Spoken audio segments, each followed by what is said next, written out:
Well, Advent is the season when the church and the PC community are invited to really prepare for the coming of Christ. That's what Advent means. It means coming toward. And so one way is that we look forward to the coming again of Christ at the end of time. So we look towards the future, but we also are looking backward toward the past of Him having already come in our flesh in Bethlehem. And so one way that we can think about coming of the Lord, right? God doesn't move, right? He doesn't change places. He's already everywhere as the kind of being that He is as God. But the coming of the Lord actually in some sense means that we come to Him, that we are the ones who are moved to go to God in our very flesh, in our very humanity, in our very persons and communities. And so in some sense, that's what the whole reason for the Advent season is really for us to really be motivated to kind of advance more closely to God. And we can do that in a lot of different ways. I know that the season is also a time for the PC community when a lot of things are going on, the end of the semester. So faculty and students are preparing to wrap up the academic fall semester, but staff as well, very busy in terms of wrapping up their own work for the end of the year. We have a lot going on in terms of our families, planning for different kind of events and celebrations of Christmas. But in all of these things, not to stop doing those things, but we can be invited in this Advent season to really kind of come to the Lord in and through these different events, both personally and then also collectively as a community.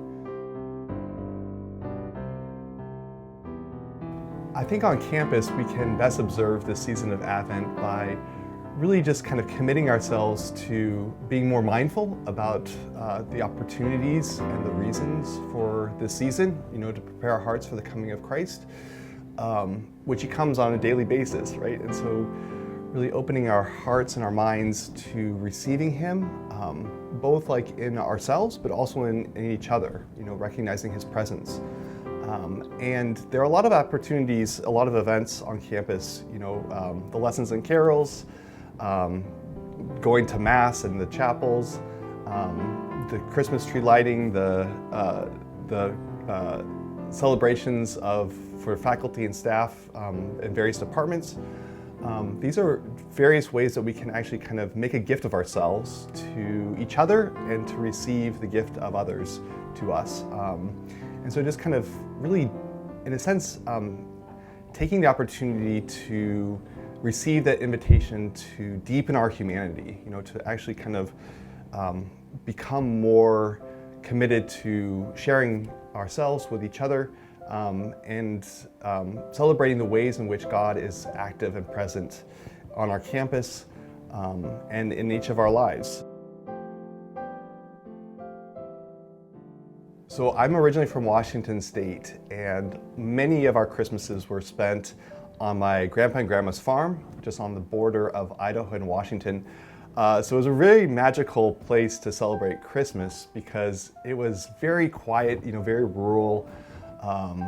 And so just having the fields blanketed with snow and having the darkness and the stillness of Christmas was really great because oftentimes we would go to midnight Mass. So that was our custom, was to drive into town across the farmland and celebrate midnight Mass at my grandpa and grandma's parish. And it was just a beautiful scene. The sanctuary was filled with all these Christmas trees. It was beautiful music.